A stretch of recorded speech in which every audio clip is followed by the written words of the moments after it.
coming out of the end of the chorus with that bang, bang, bang part. You're going to have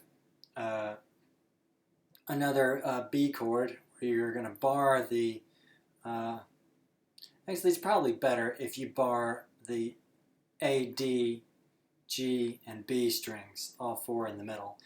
But you're just strumming the these three, the D, G, and B. And then you're going to put your other three fingers down for that C sharp minor chord. So your 2 finger goes on the 5th fret of the B string, your 4 finger on the 6th fret of the G string, and your 3rd finger on the also on the 6th fret of the D string.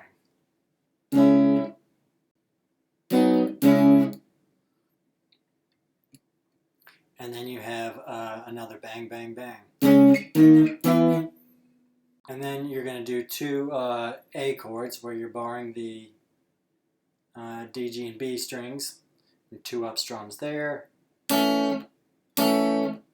or the chuck ups that we were doing before, and then 2 on the B, and then a C sharp minor chord again. But this time, instead of doing the full or the power chord, you're just going to do the bass note of the 4th fret, 6th fret, and 7th fret. So you've got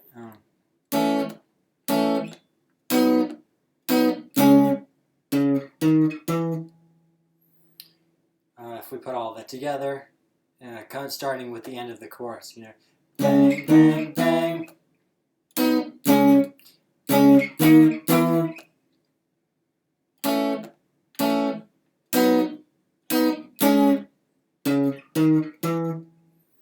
Now we're on to that dropout verse, so to speak, where the playing is just minimal.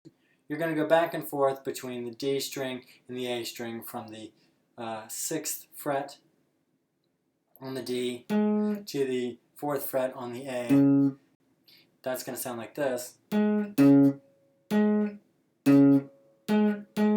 then you're going to have the 7th fret on the A string back to the 4th fret on the A string. So all of that together sounds like this.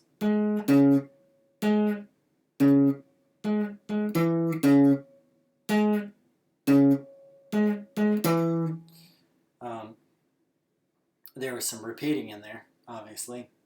Then you're going to move your 1st finger over here to the 7th fret of the 5th fret of the E string, and then the 7th fret of the D string, and then you're going to play the 7th fret of the E string, and then the 9th fret of the D string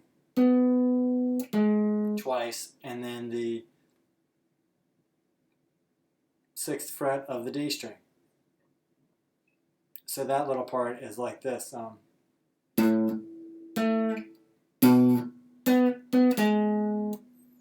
So if we put everything together, we get this.